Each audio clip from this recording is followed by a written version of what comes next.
Em primeiro lugar, eu quero fazer um agradecimento pelo convite.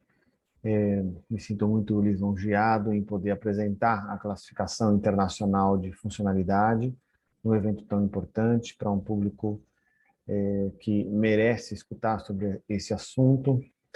E tenho certeza que trata-se de um instrumento que vai trazer benefícios às pessoas que necessitam desse novo tipo de abordagem biopsicossocial, que considera a classificação internacional de funcionalidade e também a classificação internacional de doenças. Nosso foco principal aqui é falar sobre a CIF. A classificação foi publicada pela Organização Mundial da Saúde há 20 anos atrás, no dia 22 de maio de 2001. Esse ano ela completa 20 anos.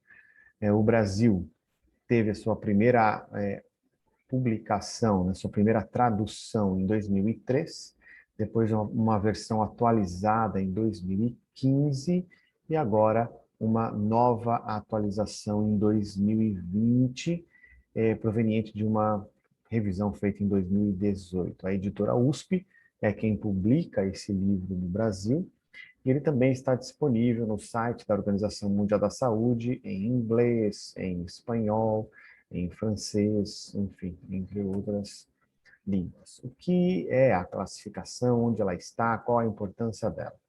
A classificação internacional de funcionalidade faz parte de um grupo de classificações que se chama Família de Classificações Internacionais da Organização Mundial da Saúde. Existem três classificações que são consideradas as classificações de referência.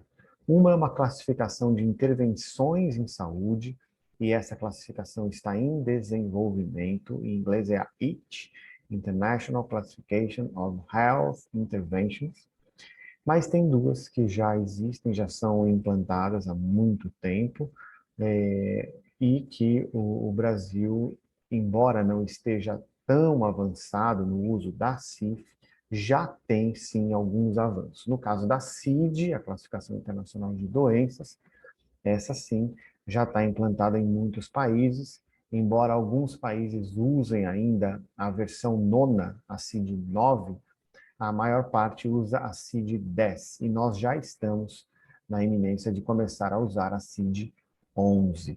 Okay? Qual a principal, uma das utilidades das classificações, né? É determinar a linguagem, conceitos. E no caso da CIF, o foco é a funcionalidade humana. Então, em princípio, ela faz com que a linguagem para descrição da funcionalidade seja uma linguagem única, seja uma linguagem que propicie um entendimento entre os profissionais de diferentes áreas, inclusive de diferentes países também, né, diferentes culturas, etc. Além de fornecer esses conceitos e essa nomenclatura para descrição, a CIF, Classificação Internacional de Funcionalidade, também oferece um sistema alfanumérico que transforma o estado de funcionalidade de alguém, a situação de funcionalidade de alguém, ou como alguns gostam de chamar, a saúde funcional de alguém, em um sistema alfanumérico, que isso tem a sua utilidade do ponto de vista estatístico, etc. Nós vamos falar um pouco sobre isso. O principal foco da CIF é demonstrar que deficiência e incapacidade são coisas diferentes. A presença de uma deficiência não implica necessariamente em experiências de incapacidade. E você também pode viver experiências de incapacidade sem que ela seja decorrente da presença de uma deficiência. Então, o foco da classificação passa a ser o contexto em que a pessoa vive, o que ela consegue ou não fazer, qual o seu grau de participação social, quais são as suas limitações de atividade, quais são as barreiras ambientais que precisam ser enfrentadas, e não mais apenas a questão de ter ou não ter uma doença, que isso é uma classificação da CID, inclusive. Com mais clareza, para que serve a CIF, eu mesclei um pouco os slides aí, algumas coisas em português, outras em inglês. As aplicações da CIF estão aí claramente. Agora, voltando um pouco mais para o nosso foco, que é a fibromialgia, é importante destacar que a CIF tem aplicação no planejamento da Seguridade Social, em sistemas de compensação, me refiro a indenizações, políticas de inclusão, né?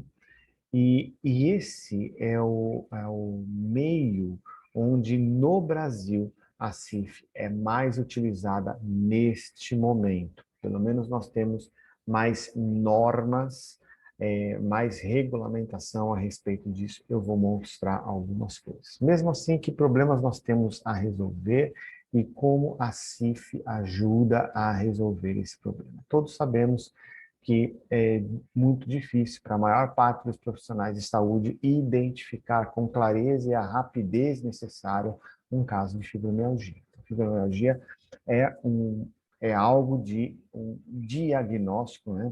A palavra é de separar, dividir, para conhecer, gnose, diagnóstico é um processo, né?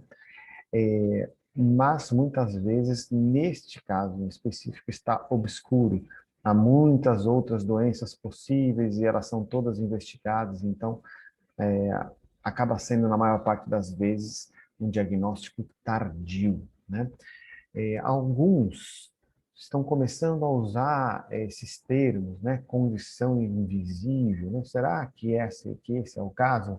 Podemos chamar a fibromialgia de uma condição invisível? Vou colocar aqui um exemplo de como a CIF pode ajudar. Identificada, então, seja precocemente, tardiamente, a fibromialgia. Tem o código da CID aí, que simplesmente identifica a pessoa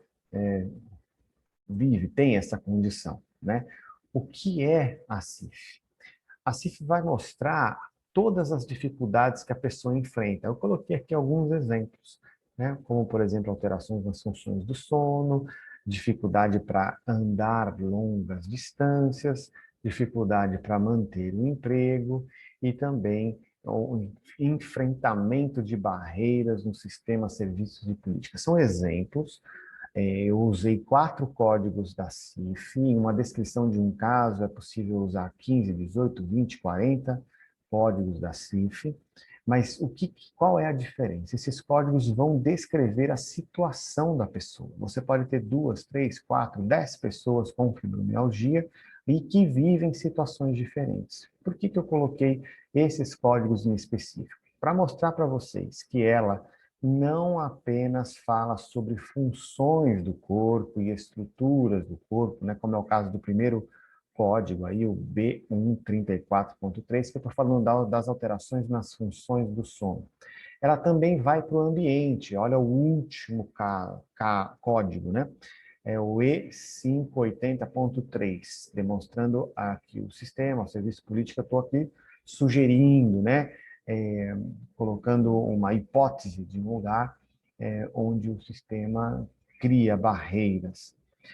Coloquei aqui uma restrição da participação, que é o caso da dificuldade em manter o emprego, e uma limitação de atividade, que pode ser essa, não consegue andar longas distâncias. Como assim nós podemos também descrever várias outras limitações de atividade que a pessoa pode ter, várias outras restrições de participação, várias outras alterações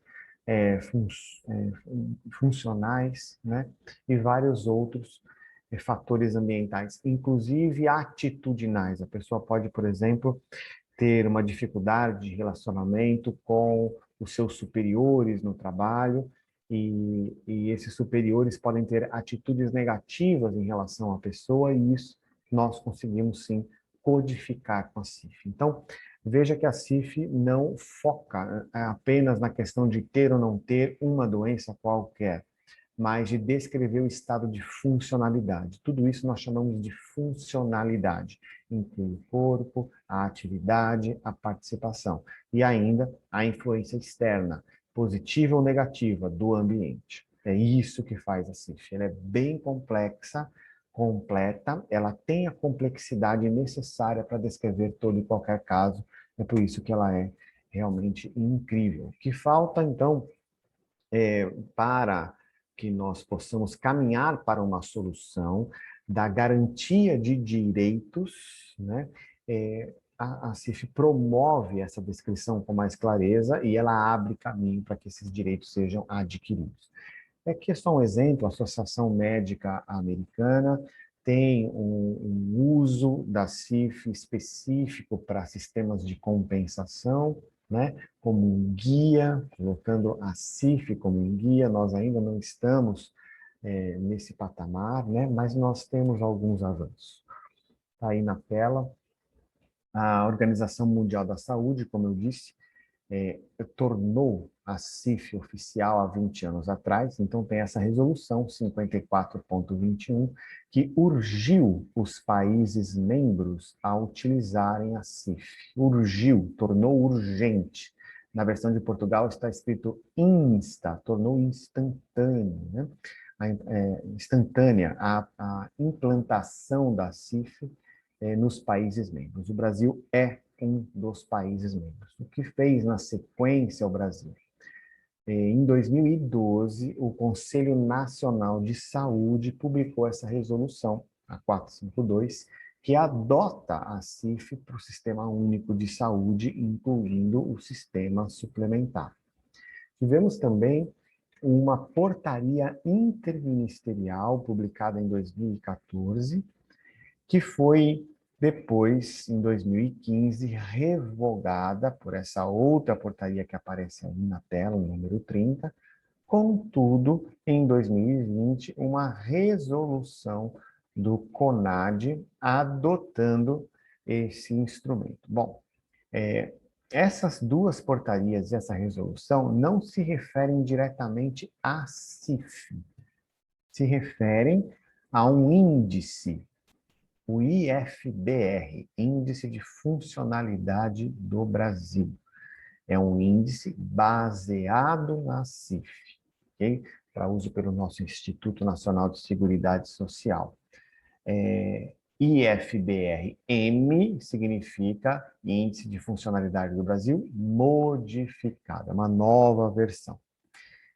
Bom, mais um instrumento legal, mais potente que nós temos, mais consistente, é a Lei 13.146, publicada em 2015. Essa lei, no seu artigo 2º, descreve como deve ser a avaliação, e a avaliação, segundo esse artigo, deve ser biopsicossocial, multiprofissional e interdisciplinar. E precisa conter a descrição do estado fisiológico, anatômico, as limitações de atividade, as restrições de participação social e os fatores ambientais. Ou seja, essa lei induz que a avaliação e, portanto, os laudos que descrevem essa avaliação devem conter funções, estruturas, atividade, participação e fatores ambientais que representam juntos o conteúdo da CIF, da Classificação Internacional de Funcionalidade. Quais são as necessidades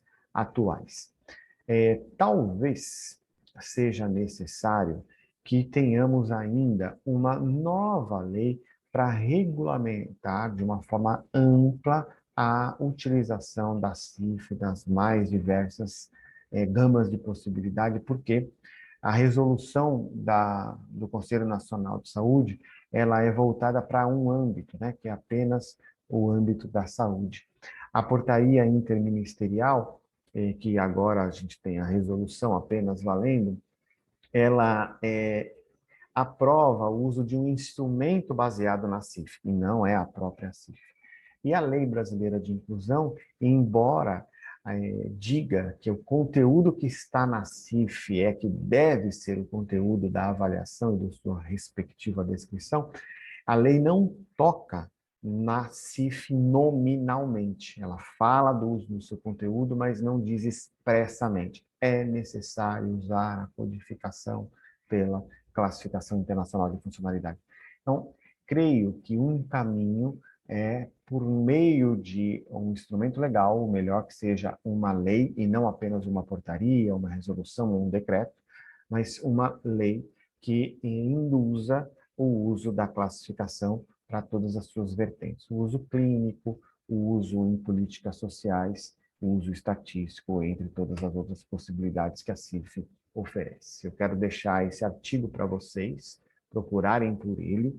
Ele não fala sobre direitos previdenciários, nem fala sobre inclusão, ele fala de sistemas de compensação e indenizações trabalhistas, mas ele toca na CIF, é um artigo importante, publicado numa revista da área do direito, né, Empório do Direito. Eu coloquei a tradução em inglês aí, de como seria o título, tá? Ele foi escrito aqui em conjunto com uma juíza de direito, uma magistrada, Ivani Contini Bamant. Nós publicamos em 2019. Tá? Aqui é apenas um exemplo.